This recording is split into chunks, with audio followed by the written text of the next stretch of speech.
Hola, ¿qué tal a todos y a todas? Bienvenidas a Fricción. Este es un espacio para analizar, debatir ideas y entender el mundo desde los lentes del otro. Hoy vamos a hablar sobre el sionismo. Vamos a analizar el libro de Shlomo Zahn, el historiador israelí, profesor emérito de la Universidad de Tel Aviv. En esta obra, Zahn desmonta el mito fundacional del Estado de Israel, el mito fundacional del pueblo elegido. Pues es un tema controversial, pero es muy relevante. Es importante entender cómo funciona esta ideología, cuáles son sus orígenes de esta ideología que es peligrosa, además racista, y aún más viendo lo que está pasando en Colombia, en América Latina, que está básicamente subordinada a los intereses sionistas o a los de Estados Unidos, que básicamente son los mismos. Hay que dejar claro desde el principio que este libro y este tema no es contra la religión judía, sino es contra el sionismo. Porque una cosa es el judaísmo y otra cosa es el sionismo. Y otra cosa también es el ciudadano israelí. El sionismo es en esencia un movimiento político, es una ideología nacionalista que surge en el siglo XIX. El judaísmo es una religión milenaria, igual que muchas. El israelí pues es una nacionalidad que no es una religión ni es una idea política. Por eso no todos los judíos son sionistas. De hecho hay judíos ortodoxos que son antisionistas, que están en contra del Estado de Israel. Uno los ve incluso quemando las banderas de Israel en algunos videos. Pero también hay judíos religiosos apoyando el Estado sionista de Israel. Tampoco se necesita ser israelí o judío para ser sionista. Por ejemplo, los evangélicos fundamentalistas de Estados Unidos son prosionistas, apoyan el Estado de Israel. Y muchas iglesias evangélicas de América Latina, la gran mayoría apoyan esta ideología sionista. Algunos pues lo hacen por ignorancia, porque creen que están defendiendo su fe, pero en realidad lo que están haciendo es defender una ideología política, que además es anticristiana. De hecho, se conocen algunos archivos desclasificados de la CIA como financiaron, o es un proyecto de la CIA que financió el movimiento evangélico pentecostal desde los años 60. Esto lo podemos ver en el libro de David Stoll, el estadounidense, que habla del libro, en el libro que se llama América se vuelve protestante. Él explica cómo la CIA financió esta cantidad de iglesias evangélicas, misioneros de Estados Unidos, para llegar a América Latina y combatir la ideología de la liberación, o básicamente también la religión católica. Hoy vemos cómo estas iglesias evangélicas están poniendo presidentes, tienen una fuerza política impresionante. En Centroamérica básicamente hay estados completamente subordinados a los evangélicos protestantes, que son prosionistas, apoyan al Estado de Israel, y cómo se han convertido en el brazo político de los intereses sionistas en América Latina. Ya esto es claro, para no profundizar en el tema, lo hemos visto en América Latina, en Brasil, en Argentina, en Chile. Bueno, es importante desmontar esta base del sionismo y entender que es una ideología supremacista, de construir esta idea que mucha gente pues se la cree por falta de conocimiento. Uno de los pilares fundamentales de la tesis de Shlomo Zahn es desmontar el exilio de los judíos forzado por los romanos en el año 70 después de Cristo. El relato conocido como la destrucción del segundo templo, esto lo documenta el historiador Flavio Josefo, que era un judío helenista. Él cuenta cómo el general Tito y sitia a Jerusalén en el año 70 después de Cristo y pues destruye la ciudad, destruye el templo.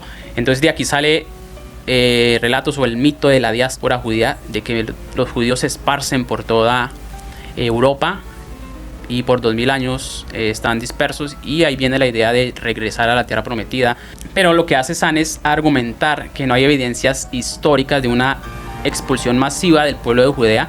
Afirma que la gran mayoría de la población judía permaneció en la región y con el tiempo se convirtió al cristianismo, pues obviamente cuando el Imperio Romano decreta el cristianismo como religión oficial, y posteriormente en el siglo 7 o 6, no estoy seguro, los musulmanes invaden cierta parte de Egipto, Jerusalén, le quitan gran terreno al Imperio Romano y gobernaron por años ese territorio, y los judíos que vivían en esas zonas, unos se terminan convirtiendo al Islam. Cada imperio influye mucho en la religión de los pueblos.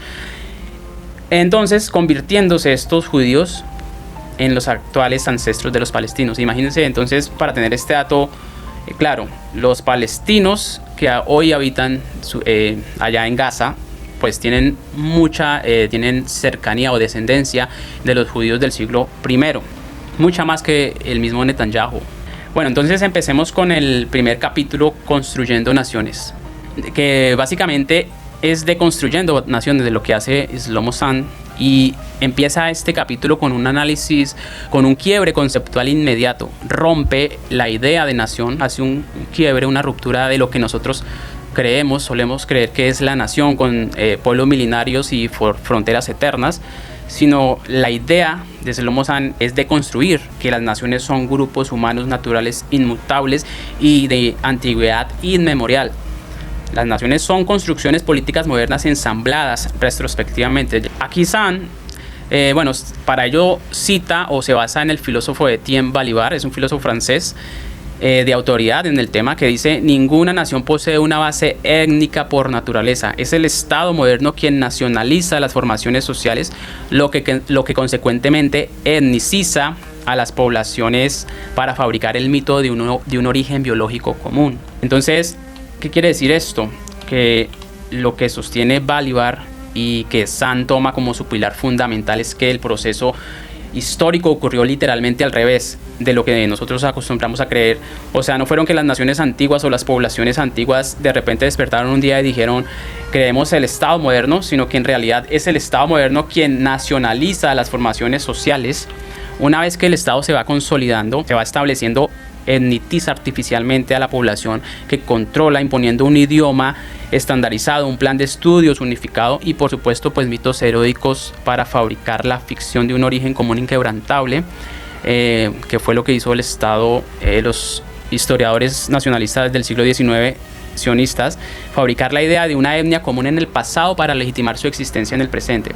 Zahn también cita a Leanne Gridfield, una socióloga experta en el nacionalismo, que dice: no se tiene que leer el nacionalismo como una ideología extremista, también ha servido como vehículo para que surgiera la democracia en el mundo. Entonces, el nacionalismo es como la matriz estructurante, es la ideología política que define la cultura moderna, es antes de la nación y no surge de ella. O sea, el nacionalismo, la ideología nacionalista es la que crea las naciones. Zahn realiza un análisis etimológico, historiográfico de las palabras claves del nacionalismo, y también muestra cómo radicalmente han cambiado de significado. Se da cuenta que los historiadores del siglo XIX cometen un anacronismo historiográfico, que es coger las palabras antiguas, sacarlas de su contexto material histórico y darles una interpretación moderna. El diagnóstico de Zahn es que la historiografía tradicional sufre una pereza humana metódica que consiste en proyectar significados políticos modernos sobre vocabulario de la antigüedad. Aquí podemos ver los historiadores nacionalistas en el siglo XIX leen con el lente ideológico contemporáneo palabras y textos antiguos y les cambian o los distorsionan, o impregnándole su ideología contemporánea, digamos. Entonces, al forzar conceptos modernos en textos antiguos, se manufactura o se crea una falsa imagen de continuidad histórica, haciendo que entidades modernas parezcan linajes milenarios ininterrumpidos. Entonces, Zahn rastrea la palabra nation, nación, desde el latín, que es natio, y fíjense cómo cambia drásticamente su significado a través de la historia. En la antigua Roma indicaba grupos de diversos tamaños unidos por conexiones internas, incluía frecuentemente a foráneos o incluso agrupaciones de animales. O sea, una manada de cerdos también se le podía denominar como nación en la antigua Roma. Ya en la Edad Media se refería a agrupaciones de estudiantes universitarios organizados puramente según su región geográfica de origen. En la Inglaterra moderna hace referencia ya a la clase aristocrática, denotaba exclusivamente al estrato de la aristocracia, excluyendo al resto de la población en la Inglaterra a inicios de la era moderna. En el siglo XXI pues ya adquiere su connotación, en el siglo XIX, adquiere su connotación contemporánea, en que es un grupo poblacional unificado, delimitado políticamente y lingüísticamente. Aquí Zahn hace lo mismo con la palabra pueblo, am, en el hebreo antiguo. Pueblo am en el hebreo antiguo es pueblo.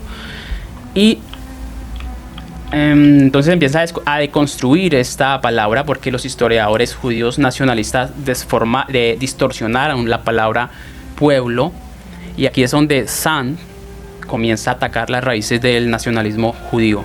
El Sand, que es profesor de la Universidad de Tel Aviv, cuenta que en Israel se usa la palabra Am casi como sinónimo de nación. Entonces argumenta que el término en el hebreo antiguo era extremadamente fluido y su uso ideológico actual ha oscurecido el significado real. Acá vamos a leer cómo el término pueblo tuvo una fluidez extrema en el hebreo antiguo. El término podía expandirse o contraerse según el contexto, podía referirse a un pequeño grupo de parientes o a un ejército en campaña, el pueblo de la tierra, a los plebeyos en oposición, a los gobernantes, al pueblo de la tierra, a toda la asamblea de creyentes, incluso por adopción. Al ser una identidad de pacto y parentesco social, cualquier extranjero que considerara unirse al grupo familiar y adoptar leyes pasaba a formar parte de ese Am. La identidad era sociocultural y fluida y no una ciudadanía rígida ni una pureza de sangre inmutable. Entonces, vean cómo los historiadores judíos nacionalistas distorsionan por completo la palabra pueblo como si tuvieran un origen etnobiológico común e inmutable, y que la religión judía pues era abierta, no era cerrada. Después Sand analiza las sociedades agrarias premodernas para ver cómo funcionan y las diferencias abismales que existen con los estados-naciones modernos. Por ejemplo, un campesino francés de antes de la Revolución Francesa no hablaba francés, no se sentía con nacionalidad de Francia porque ni siquiera se había creado el concepto de nación. Aquí vamos a ver un video para ilustrar cómo eran las sociedades agrarias premodernas. A la sección 2, el mundo agrario fragmentado, la realidad local frente a la supercultura de la élite. Lo que resulta realmente interesante de la era agraria es el absoluto aislamiento físico y cultural en el que vivían las masas. En la antigüedad simplemente no existía una identidad nacional porque las monarquías mantenían una supercultura administrativa, digamos, un club VIP totalmente exclusivo para ellas. Los reyes y sacerdotes gobernaban por puro derecho divino y la identidad del campesino terminaba estrictamente en los límites de su aldea, de su tribu o de su religión local. No existía la tecnología, ni muchísimo menos la intención de crear una cultura masiva compartida entre gobernantes y gobernados. Entonces, si ese mundo antiguo carecía por completo de homogeneidad y las élites vivían en un universo totalmente distinto al de la población general, surge un interrogante inevitable. ¿Por qué cambió todo de una forma tan drástica? Vamos a la sección 3 para entenderlo. La maquinaria del Estado moderno. Capitalismo, industria e identidad de masas. El gran catalizador de este cambio monumental fue el surgimiento del capitalismo comercial y la industria. A ver, pongámoslo en perspectiva. Antes, la información viajaba literalmente a la velocidad de un caballo, manteniendo a un mar de granjas totalmente aisladas bajo un analfabetismo casi absoluto. Pero el nuevo Estado necesitaba desesperadamente una fuerza laboral educada y, sobre todo, estandarizada. Con la llegada de la imprenta, la educación pública obligatoria y el tren, de repente fue posible conectar a millones de completos desconocidos, forjando una especie de comunidad imaginada donde antes solo había desconexión. Un cambio total de las reglas del juego. Y esto es sumamente fascinante. El Estado moderno absorbió ávidamente el inmenso rol que antes tenía la religión agraria tradicional, creando una nueva religión civil. Es como si hubieran cambiado las etiquetas. Las banderas y los himnos reemplazaron a las reliquias sagradas, los héroes patrios tomaron el lugar de los santos y las fronteras geográficas pasaron a ser consideradas intocables, sagradas. El objetivo final era clarísimo: lograr que el patriotismo exigiera lo que antes era exclusivo de la fe, que estuviéramos dispuestos a dar la vida por el Estado. Para legitimar esta nueva y a veces desconcertante realidad industrial, los historiadores del siglo XIX hicieron algo brillante pero bastante cuestionable. Diseñaron una falsa sensación de continuidad. Básicamente construyeron un puente mental sobre el abismo de la modernidad. Tomaron fragmentos sueltos, lingüísticos y religiosos que habían sobrevivido y los colgaron hábilmente en antiguas perchas históricas, haciendo parecer que esas comunidades agrarias superfragmentadas siempre habían sido las mismas naciones unificadas que tenemos hoy. Pero aquí es donde la historia se vuelve muy peligrosa. Este deseo intenso de fabricar un pasado nacional distante se apoya fuertemente en el etnicismo. La idea de un origen colectivo puro funcionaba como una herramienta política indispensable para unificar a las masas y evitar la mezcla con naciones vecinas. Lamentablemente, esta armonización forzada entre la lengua y unos supuestos orígenes biológicos fue el claro precursor de las devastadoras ideologías raciales del siglo XX. Es justo por todo esto que Shlomo Sand lanza una crítica fulminante a muchos autores modernos, acusándolos, en sus propias palabras, de una asombrosa negligencia intelectual. ¿El motivo? La simple pereza de tomar aquellas comunidades premodernas, que eran superfluidas y diversas, y tratarlas como si hubieran sido grupos étnicos estables.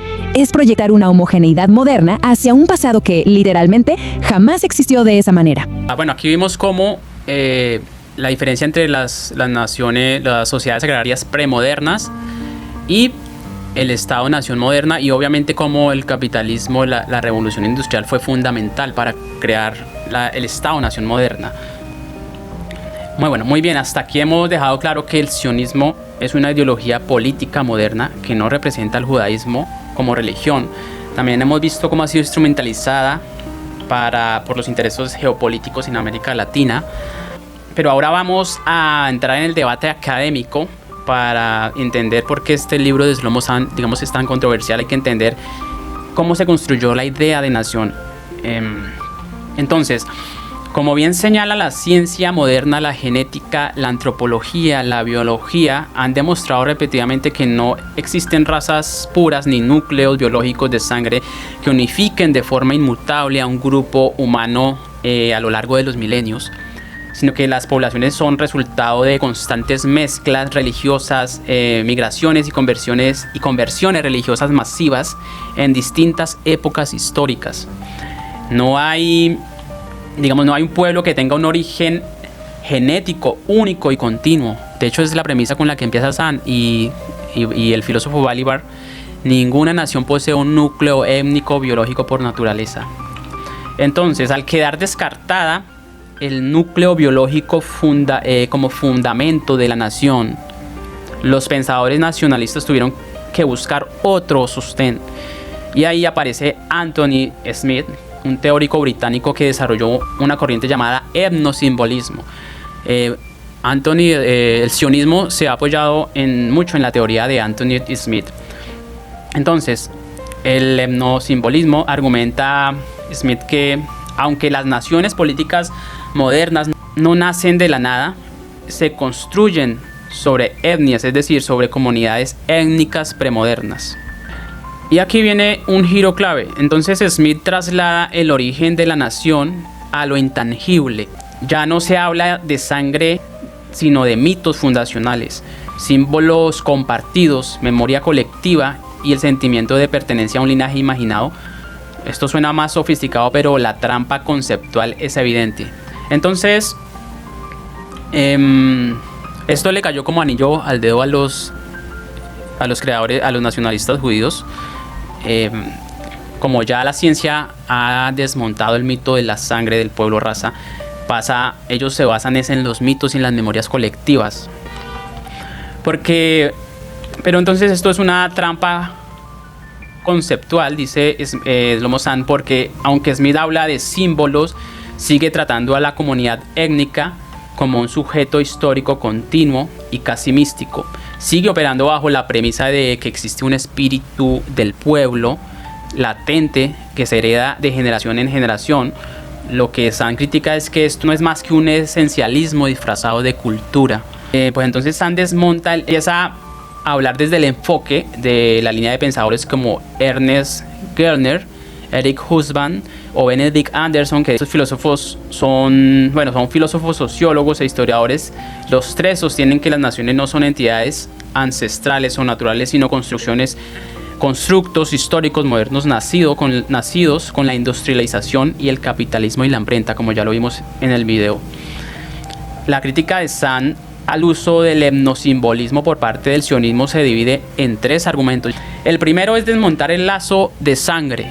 Zahn argumenta que los judíos del mundo no descienden de un tronco común exiliado de Judea, sino de múltiples procesos de conversión en Europa, en el norte de África y Asia, como el famoso caso del Imperio Házaro, y no hay ninguna línea genética única que los una a una tierra santa.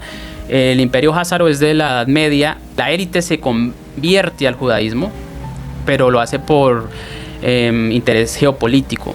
Entonces muchos de esos sionistas judíos que hoy vemos en Israel, como el mismo Netanyahu, que de hecho su apellido es Mileikowski, el padre de Netanyahu es un polaco Y pues al convertirse al judaísmo, cambia su nombre a Netanyahu, Benjamín Netanyahu. Entonces Zahn habla de que la mayoría de los judíos que hoy viven en Israel son descendientes o polacos o házaros conversos en la Edad Media. El segundo es la historiografía del siglo XIX. Zahn acusa al sionismo de tomar textos religiosos y mitológicos como la Biblia y reinterpretarlos en el siglo XIX bajo el molde de los nacionalismos románticos europeos, especialmente el alemán, que estaba obsesionado con el concepto del Volk, el pueblo raza. Es decir, el sionismo no es el cumplimiento de una profecía bíblica, sino que es una ideología que tomó prestada la estética del nacionalismo europeo alemán y la proyectó sobre su pasado religioso. Fíjense, aquí hay que tener clara esta idea o este concepto que da mucho a entender cómo está funcionando la ideología sionista hoy. Se ha influenciado o ha copiado la estética del Volk, del pueblo raza alemán que surgió a finales del siglo XVIII y XIX, que llevó a cometer los peores crímenes, como ya vimos en la Segunda Guerra Mundial. De ahí viene el origen de la ideología sionista. Y el tercero es la memoria fabricada. Para Zahn, el sionismo utiliza la teoría de los símbolos y la memoria colectiva para justificar políticamente el derecho del retorno a una tierra, basándose en una continuidad histórica que, según sus investigaciones arqueológicas e históricas, fue construida artificialmente para legitimar el Estado nacional.